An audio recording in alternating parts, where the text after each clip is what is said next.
Hey guys, it's Tim here, and today we're going to be taking a look back at The Legend of Zelda Breath of the Wild because it was released almost a year ago along with the Nintendo Switch. Isn't that crazy? It feels just like yesterday. So we're going to be looking back at the game. I'm going to be telling you guys some of my favorite things about it, some of the things that I wish could be different in future Zelda titles, and some of the things that I think this game just nailed. Let's get into it. The first and foremost, most important thing to talk about in The Legend of Zelda Breath of the Wild is its open world and all of the terrain that there is to traverse. I enjoyed the entire landscape. I enjoyed even the elemental parts of the open world. There's hot, there's cold, there's the deserts, there's lava, there's snow, there's rain. I enjoyed that, and I thought that having to equip certain armor or weapons or having to eat certain food to survive in these different temperatures was something that I didn't really mind. I've seen some other reviewers saying that they thought that was annoying, but for me, I thought this created a good excuse for the player to have to buy and collect the various armor sets in the game. In this giant, beautiful world that the Breath of the Wild presents to the gamer, there are a few towns to explore, and when you find them, they're teeming with life, and each have their own beauty. I enjoyed getting to talk with the townspeople, shop, and complete side quests. Ultimately, I hope in future games that the game designers are able to put even more villages into them. I enjoyed the villages in this game, but when you consider how large the map is, they were few and far between. Not going to lie though, being able to buy my own house was legit. Look out, Ganon, Link's got a house and he's storing up weapons. Also, on another side note, the Terrytown side quest was the best in the entire game in my opinion. Being able to make your own town and recruit townspeople in a Zelda game? Yes please. I would honestly be okay with this being a central part of an entire Zelda game in the future. The combat system feels balanced and is truly the best in the series in my opinion.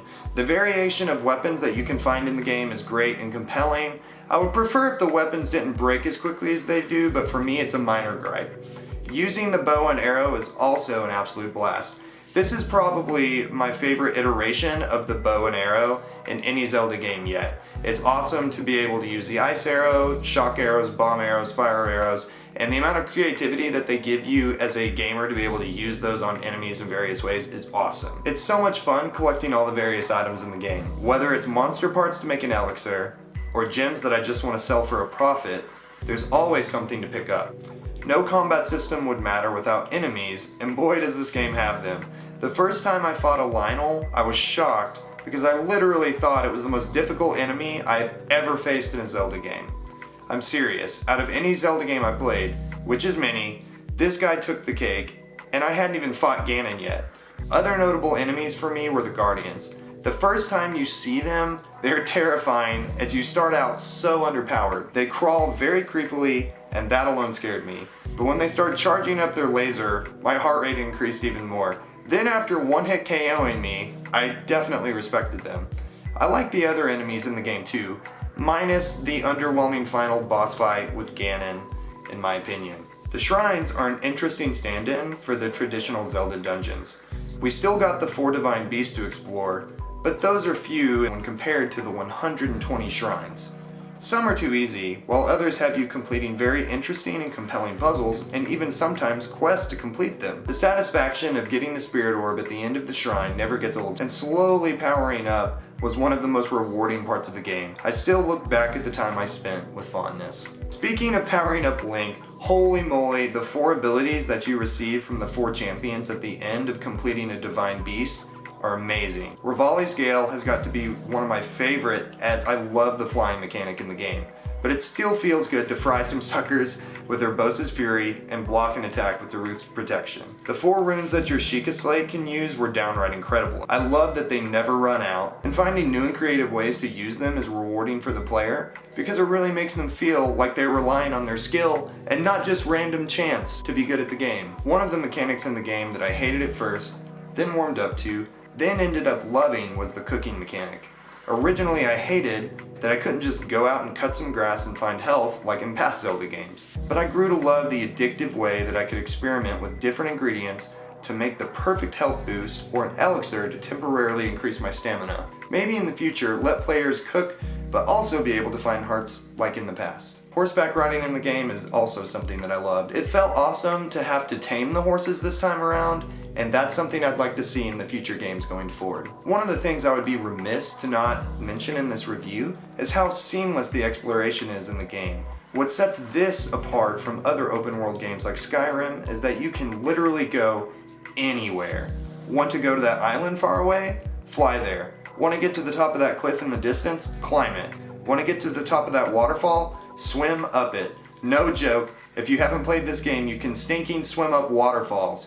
What else do I need to say? Go and buy it. Lastly, I want to talk about the story. This is where I had the hardest time processing how I felt. This is the first time we got to have voice acting in a Zelda game, and I have to say that for the most part it really paid off. I thought learning more about Zelda and Link's history through optional flashbacks was a really smart choice, as it gave me the ability to unravel the story at my own pace. I enjoyed getting to learn more about why Link started out in cryosleep at the beginning of the game, what happened to the champions, and why Zelda was being held in Hyrule Castle. I felt that even though we barely got to see Zelda besides in flashbacks, her presence is felt, and it makes the conclusion of the game heartwarming. Though I wish the game actually had a post-game story with Zelda. Instead, it just resets to right before you face Ganon. Even with that last flaw, guys, I loved this game. I've just been thinking about it throughout this entire year. I was nervous going into it because this was gonna be the Zelda that Nintendo needed to come through for them. They weren't doing very well as a company before the Switch came out, and Breath of the Wild, in a way, sort of saved Nintendo for me. It's restored my faith in their ability to make games and their ability to make compelling business decisions going forward. And I have to say that Breath of the Wild has kind of taken Wind Waker's place for me as my favorite Zelda game of all time. I find myself at work kind of dazing off and thinking about it. I think about a puzzle that I need to solve, a shrine that I still haven't found that I saw and I know it's out there. Guys, this game just keeps bringing you back. I love it. For me, Zelda Breath of the Wild is worth all of the hype. Thank you guys for watching today. If you're new to my channel, I make weekly entertainment, tech, and review videos. You can subscribe right here. Sorry that I didn't make a video last week, guys. My wife and I actually caught the flu. So if you can't tell by my voice, I've kind of been getting over that. But I appreciate you guys so much for all the support. We're up to over 60 subscribers. That is absolutely nuts. Whenever I started this channel at the beginning of the year, I was gonna be happy if one person watched them.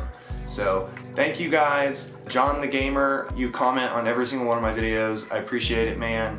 This video is for you. See you guys in the next one.